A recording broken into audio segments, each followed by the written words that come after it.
සුබ දවසක් කියලා පිළිගන්නවා ඩයමන්ඩ් ප්ලාන්ට්ස් එක්ක එකතු වෙලා ඉන්න ඔයගොල්ලෝ හැමෝම.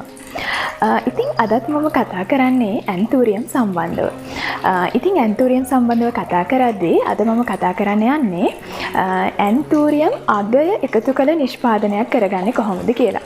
ඉතින් අගය එකතු කළ නිෂ්පාදන කිව්වම ඔයගොල්ලෝ දන්නවා සාමාන්‍ය ඇන්තූරියම් පැලයක් විකුණන මිලට වඩා වැඩි මිලකට විකුණන්න පුළුවන් විදිහේ නිර්මාණයක් කරගන්න විදිහ තමයි අද මම කියලා දෙන්න යන්නේ.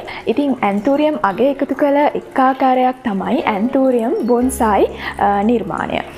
ඉතින් මීට අමතරව කොකිඩා නිර්මාණ මේ වගේ දේවලුත් ඔයගොල්ලෝ දැකලා ඇති. ඉතින් සාමාන්‍ය ඇන්තූරියම් පැලයක විකුණුම් මිලට වඩා වැඩි විකුණුම් මිලකට අපිට ඇන්තූරියම් බොන්සයි එකක් අලෙවි කරන්න පුළුවන්. ඉතින් බොන්සයි ගැන කතා කළාම ඔයගොල්ලෝ දන්නවා බොන්සයි කියන්නේ මුදුන් මූල පද්ධතියක් තියෙන කාෂ්ඨීය ශාක වලට තමයි මේ බොන්සයි කරන්නේ. නමුත් වර්තමානයේ වෙන විට ඇන්තූරියම් වලටත් බොන්සයි කරනවා. හැබැයි ඉතින් අර සාමාන්‍ය බොන්සයි වගේම ලස්සන ඉෆෙක්ට් එකක් ගන්න අමාරුයි.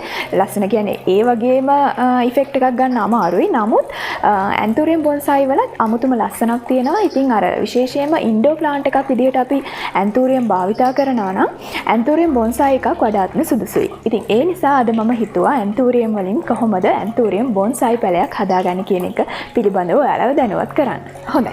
ඉතින් ඇන්තූරියම් බොන්සයි එකක් කරගද්දී මුලින්ම වැදගත්ම දේ තමයි ඔයාලා සුදුසු පැලයක් තෝරගන්න එක.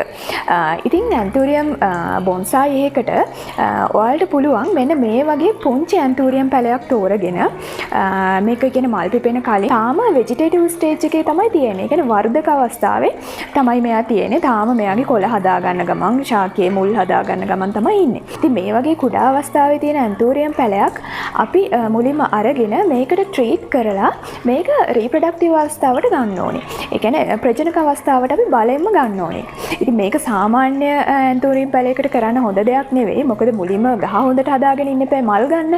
නමුත් ඉතින් අපි බොන්සයි වලින් බලාපොරොත්තු වෙන්නේ කුඩා පැලයක ටිකක් වයස පෙනුමක් ගන්නනේ. ඉතින් ඒ නිසා අපි කරන්නේ මේ වගේ කුඩා පැලයක් අරගෙන මේකට අපි මල් පිපෙන්න සුදුසු පොහොර එකක් යොදනවා. සාමාන්‍යයෙන් අපි බොන්සයි එක කරන්න මාසෙකට විතර වගේ කලින් මේකට ඔස්මොකෝට් K+ සාමාන්‍යයෙන් තේ හැඳි දෙකක් විතර වගේ එකතු කරනවා. ඉතින් ඊට පස්සේ සතියකට වතාවක් පොටෑසියම් වැඩි දියර පොහොර එකක් මේකට ස්ප්‍රේ කරනවා. ඉතින් එහෙම වුණාම මොකද කරන්නේ? මෙයාගේ අර වර්ධක අවස්ථාවෙන් මෙයා අයින් වෙලා මෙයා එනවා ප්‍රජනක අවස්ථාවට. ඉතින් එහෙම වුණාම මෙයා පොඩි මල් දෙන්න පටන් ගන්නවා. ඉතින් මෙයාගේ සයිස් එකත් පොඩි ඒ වගේම මලත් පොඩියට තමයි එන්නේ. මොකද මෙයා කුඩා පැලයක් නිසා. ඉතින් එහෙම ට්‍රීට් කරලා ගන්න පැලයකින් අපිට ගොඩක් ලස්සන බොන්සයි එකක් හදාගන්න පුළුවන්. ඉතින් එහෙමත් නැත්නම් ඔයාලට පුළුවන් සාමාන්‍යයෙන් ලොකු ඇන්තූරියම් පැලයකින් එන අංකුරයකින් මේ වගේ පොඩි මල් දාලා තියෙනවා නම් අන්න ඒ වගේ පැලයක් වෙන් කරගන්න. ඉතින් මම අද භාවිතා කරන්නේ ඒ වගේ ගත්ත පැලයක්. ඉතින් මේ වගේ පැලයක් ඔයාලට ගන්නත් පුළුවන්. එහෙමත් නැත්නම් මේ වගේ සාමාන්‍යයෙන් මල් තියෙන මධ්‍යම ප්‍රමාණයේ ඇන්තූරියම් පැලයක් ඔයාලට ගන්න පුළුවන්. කියන්නේ මද ප්ලාන්ට් එකක් නෙවෙයි. නමුත් මුලදී ආපු මල් තියෙන මේ වගේ මධ්‍යම ප්‍රමාණයේ පැලයක් ගන්න පුළුවන්. හැබැයි මේක ඇත්තටම බොන්සයි ඉෆෙක්ට් එක එන්න ටික කාලයක් යනවා. ඉතින් ඒක ටිකක් අවාසියක් මේ වගේ පැලයක් තෝරගන්න ගියේ. ඉතින් මේ වගේ පැලයක් ගත්තොත් ඔයාලා මේකේ තියෙන අර පත්‍ර 3ක් විතර වගේ ඉතිරි වෙන්න ඉතුරු පත්‍ර ඉවත් කරලා මුළුත් ගොඩක් වෙලාවට කට් කරලා ගන්න. සාමාන්‍යයෙන් අලුත්ම මුල් කීපයක් විතරක් ඉතිරි කරගෙන ගන්න පුළුවන්. ඉතින් එහෙම කරන්නත් පුළුවන්. ඉතින් මේ ඕනම ක්‍රමයකට ඔයාලට පැලයක් තෝරගන්න පුළුවන්. ඉතින් ඊටත් අමතරව ඔයාලා දන්නවනේ සාමාන්‍යයෙන් මේ හොඳ ඇන්තූරියම් වර්ග නෙවෙයි. ඔයාලගේ ගෙවල් වල තියෙනවනේ සාමාන්‍යයෙන් දේශීය ඇන්තූරියම් විශේෂ. ඉතින් ඒව දන්නවා ඔයගොල්ලෝ ගොඩාක් උසට වර්ධනය වෙනවා. ගොඩාක් ලොකුවට මල් හැදෙනවා. පඳුරු ලොකුවට දානවා. ඉතින් මේ වගේ ගහකිනුත් අපිට පැලයක් අරගෙන බොන්සයි කරගන්න පුළුවන්. ඉතින් ඒකත් හරිම ලස්සනයි. මොකද අර දේශීය ඇන්තූරියම් වල අපි නිතර දැකලා තියෙන ලොකුවට පඳුරු හැදෙන එහෙම පැලනේ. ඉතින් ඊට වඩා ඒ වගේ ශාකයකින් ගත්ත බොන්සයි එකක් ගොඩක් ලස්සනයි. ඉතින් ඒ නිසා ඔයාලට ඇන්තූරියම් හොඳම වර්ග නැති වුණත් ගෙදර තියෙන දේශීය විශේෂයකුත් මේක ලස්සනට කරගන්න පුළුවන්. ඉතින් බොන්සයි සඳහා පැලයක් තෝරගන්නවා වගේම මාධ්‍යයත් ඉතාමත් වැදගත්. ඉතින් සාමාන්‍ය බොන්සයි කලාවේදී නම් මේ මාධ්‍ය ගැන ගොඩාක් කතා කරනවා. ඉතින් මාධ්‍ය හරිම විශේෂයි හොඳම බොන්සයි පැලයක් හදාගන්න. ඉතින් අපි සාමාන්‍ය බොන්සයි පැලයකට භාවිතා කරන මාධ්‍ය මේ ඇන්තූරියම් වලට භාවිතා කරන්න බෑ. මොකද ඇන්තූරියම් වලදී අපි භාවිතා කරන්නේ පස් රහිත මාධ්‍යයක්නේ. ඉතින් ඒ නිසා ඇන්තූරියම් වලට ගැලපෙන මාධ්‍යයක් අපි සකස් කරගන්න ඕනේ. ඉතින් මේක සකස් කරගනිද්දී මම ඔයාලට කියලා දෙන්නම් කොහොමද කරගන්න කියලා. ඉතින් මේකෙදි මම අරන් තියෙනවා මෙන්න මේ වගේ සාමාන්‍යයෙන් අපි භාවිත කරන පොල්ලෙලි බොරළු වගේ දේවල්. ඉතින් මේකටත් මෙහෙම තමයි යොදාගන්නේ. ඉතින් මම භාවිත කරලා තියෙනවා මෙන්න මේ ප්‍රමාණය. කියන්නේ සෙන්ටිමීටරේ විතර වගේ බොරළු. මේකෙන් කොටස් එකක් භාවිත කරලා තියෙනවා. ඉතින් ඒ ප්‍රමාණයම අපි අර පොඩි පොල්ලෙලි කෑලි ගන්න සෙන්ටිමීටරේ විතර. අන්න ඒ ප්‍රමාණයම පොල්ලෙලි කෑලි කොටස් භාගයක් අරගෙන තියෙනවා මම. ඉතින් ඒ ප්‍රමාණයම ඒ සයිස් එකේම අඟුරු කොටස් එකක් භාවිතා කරලා තියෙනවා. බොරළු කොටස් එකයි, පොල්ලෙලි කොටස් භාගයයි, අඟුරු කොටස් එකයි. ඉතින් ඒ වගේම මේක දැන් බොන්සයි සොයිල් මීඩියා එක හදාගන්නදී අපි ලේයර්ස් දෙකකට තමයි හදාගන්න බලාපොරොත්තු වෙන්නේ. ඉතින් ඒ නිසා ඒ වගේම තව ලේයර් එකක් අපි භාවිතා කරනවා. සාමාන්‍යයෙන් අපි මේ සෙන්ටිමීටරේ බොරළු ගත්තනේ. ඉතින් ඒ වගේම ඒකෙන් හතරෙන් එකක් විතර වගේ සයිස් එක වෙන බොරළු. ඒ කියන්නේ කුඩා වැලි අර සයිස් එකෙන් හතරෙන් එකක් වගේ වෙන බොරළු තෝරගෙන තිනවා. ඒකිනුත් කොටස් එකක් අරගෙන තිනවා මම. ඉතින් ඒ ප්‍රමාණයම කුඩා පොල්ලෙලි. මෙන්න මේ වගේ අර ඩස්ට් එකම නෙවෙයි. ඒ කියන්නේ මේ කොහොබත්ම නෙවෙයි. හැබැයි කුඩා පොල්ලෙලි. අර සාමාන්‍ය සෙන්ටිමීටරේ කෑල්ල 4ට විතර වගේ කැපුවාම එන කුඩා පොල්ලෙලි කොටස් භාගයක් අරගෙන තිනවා. ඉතින් ඒ ප්‍රමාණයම අඟුරු. කුඩා ප්‍රමාණයම අඟුරු කොටස් එකක් අරගෙන තියෙනවා. ඉතින් මේ විදිහට අපි මාධ්‍ය සකස් කරගන්න ඕනේ. මොකද අපි ලේයර්ස් දෙකකට යන්න ඕනේ නිසා. හොඳයි. මම මුලින්ම කරන්නේ මේ විශාල බොරළු භාවිත කරලා අපි හදාගන්න මේ කොටස් තුන මිශ්‍ර කරගන්නවා මේ විදිහට.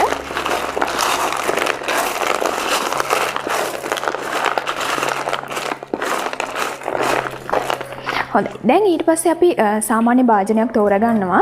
සාමාන්‍ය බොන්සයි වලට ගන්නේ නම් පැතලි භාජනයක්. හැබැයි ඇන්තූරියම් බොන්සයි වලට නම් අපි සාමාන්‍ය මේ වගේ උස සාමාන්‍ය පෝච්චියක් තමයි ගන්නෙ. ඉතින් මේ වගේ පෝච්චියක් අරගෙන ඉතින් අපි සාමාන්‍යයෙන් මේකේ සිදුරු විවෘත කරගෙන මේ සිදුරු අර අවහිර වෙන එක වළක්වන්න අපිට ගල් කැට හෝ උළු කැට සුපුරුදු පරිදි තියෙනවා.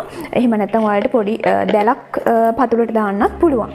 ඉතින් මේ විදිහට සිදුරු ආවරණය කරලා ඉන් පස්සේ අපි පළවෙනි ලේයර් එක මේකට දාගන්නවා. ඒ කියන්නේ අපි අර විශාල කොටස් වලින් හදාගත්ත ලේයර් එක මේ විදිහට දාගන්නවා. ඉතින් අපි සාමාන්‍යයෙන් ඇන්තූරියම් වලට ගන්නවා වගේම බොරළු හොඳින් හොදලා රොන් මඩ ඉවත් කරලා තමයි ගන්න ඕනේ. ඊට අමතරව පොල්ලෙලි කහට ඉවත් කරලා ගන්න ඕනේ.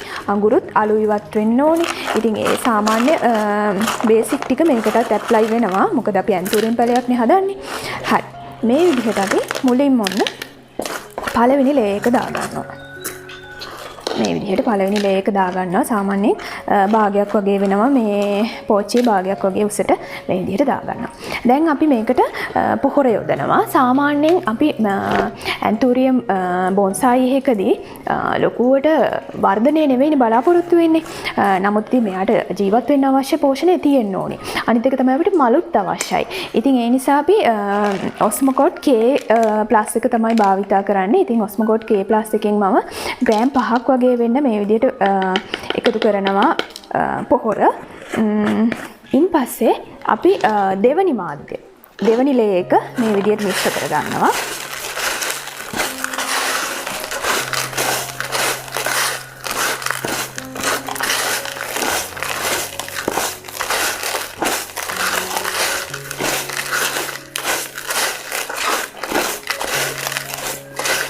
දෙවනි මාධ්‍යයෙන් මම කුඩා ලේයර් එකක් මේ විදිහට අර පොහොර ටික පොඩ්ඩක් වැහෙන්න විතරක් මේ විදිහට දාලා ඉන් පස්සේ පැලේ මේකේ හිටව ගන්නවා.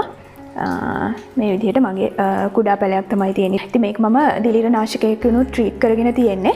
ඉතින් අර අංකුරයක් නිසා ලොකුට මුළුත් නැහැ. ඉතින් ගොඩක් පත්‍ර තියෙනවා නම් පත්‍ර ඉවත් කරලා ගන්න. ඉතින් පත්‍ර ඉවත් කරලා සාමාන්‍යයෙන් පත්‍ර 4ක් වගේ තිබ්බහම ප්‍රමාණවත් වෙනවා. ඉතින් මේ විදිහට අපි සාමාන්‍යයෙන් මැදින් තියලා පෝච්චිය මැදින් තියලා ඉතුරු මාධ්‍ය එකතු කරගන්නවා.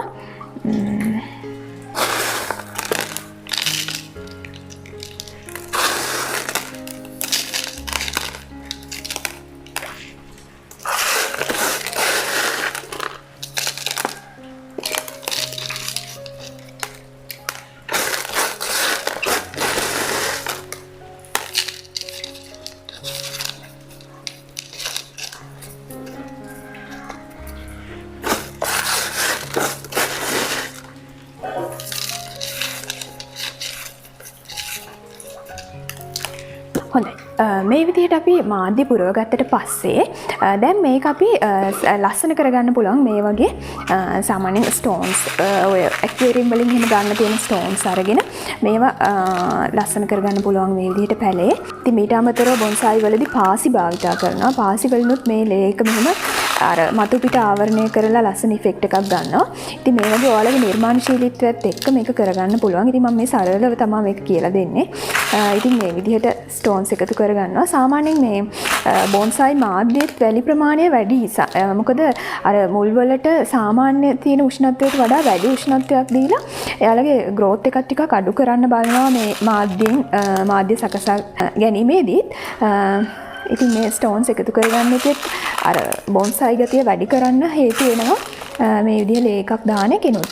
ඉතින් මේ විදිහට අපිට සරස ගන්න පුළුවන්. ඉතින් ඊට අමතරව මේ වගේ අර ලස්සන ගල් වර්ග මුහුදු මල් වගේ තියෙනවා නම් මේ වගේ දේවලුත් භාවිතා කරලා ඉතින් මේක ඔයාලට සරස ගන්න පුළුවන්. ඉතින් ඔයාලගේ නිර්මාණශීලීත්වයත් එක්ක ඒක ලස්සනට සරස ගන්න පුළුවන් මේ විදිහට.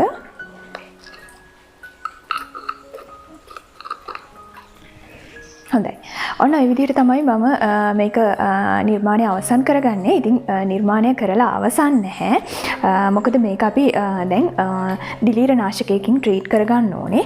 ඉතින් දිලීරනාශකයක් විදිහට ඔයාලට පාංචු දිලීරනාශකයක් භාවිත කරන්න පුළුවන්. කැප්ටන්, තිරාම්, හෝමයි වගේ. ඉතින් මම මේක නිවසේ කියන්නේ ඉන්ඩෝ තියන්න නිවස තුල තියන්න නිසා මම භාවිත කරන්නේ කොන්ඩිස් දියර. ඉතින් ඔයාලත් නිවසේ තියන්න මේක ලස්සනට හදනවා නම් ඇත්තටම කොන්ඩිස් දියරයක් භාවිත කරනවා නම් හොඳයි. මොකද අපි සැර රසායනික ද්‍රව්‍ය වලට යන්න අවශ්‍ය නැහැ නිවස තුල තියෙන දේවල් වලට.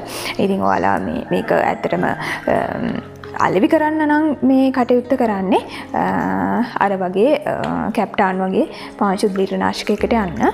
ඉතින් මේ විදිහට මම මේක ට්‍රීට් කරගන්නවා. ඉතින් මේකේ අර දම්පාට ගතිය පස්සේ වතුර දානකොට මේක ඉවත් වෙලා යනවා. ඒ ගැන ගැටලුවක් කරගන්න එපා. මුලදී අපි මේ විදිහට ට්‍රීට් කරගන්නවා. හොඳයි. ඉතින් මෙන්න මේ විදිහට තමයි අපි නිර්මාණය අවසන් කරගන්නේ. ඉතින් මේ බොන්සායි පැලයක් සාමාන්‍යයෙන් අපි තියලා තියන්න ඕනේ උස තැනක. ඒ කියන්නේ බිම තියන්නේ නැහැ සාමාන්‍යයෙන් බොන්සායි. ඒ කියන්නේ අඩි දෙකක්වත් උස තැනක තමයි බොන්සායි තියලා තියන්නේ. පසට සම්බන්ධ වෙන්නේ නැති වෙන්න. ඉතින් ඒ වගේම දැන් මේක හදපු ගමන් ඇත්තටම අපිට බොන්සායි ගතිය එන්නේ නැහැනේ සාමාන්‍ය බොන්සායි පැලයක. කියන්නේ මිල සහ මේකේ වටිනාකම තීරණය වෙන්නේ මේකේ වයසත් එක්ක. ඉතින් කාලයක් යද්දි තමයි මේක ලස්සනට අර බොන්සායි පැලයක් වගේ හැදෙන්නේ. ඉතින් ඔයාලට මේක ඉන්ඩෝ භාවිත කරන්නත් පුළුවන්. ඉතින් සාමාන්‍යයෙන් 50%ක්වත් ආලෝකයේ වැටෙන තැනක තමයි අපි මේක තියලා තියන්න ඕනේ සාමාන්‍ය ඇන්තුරියම් පැලයක වගේම.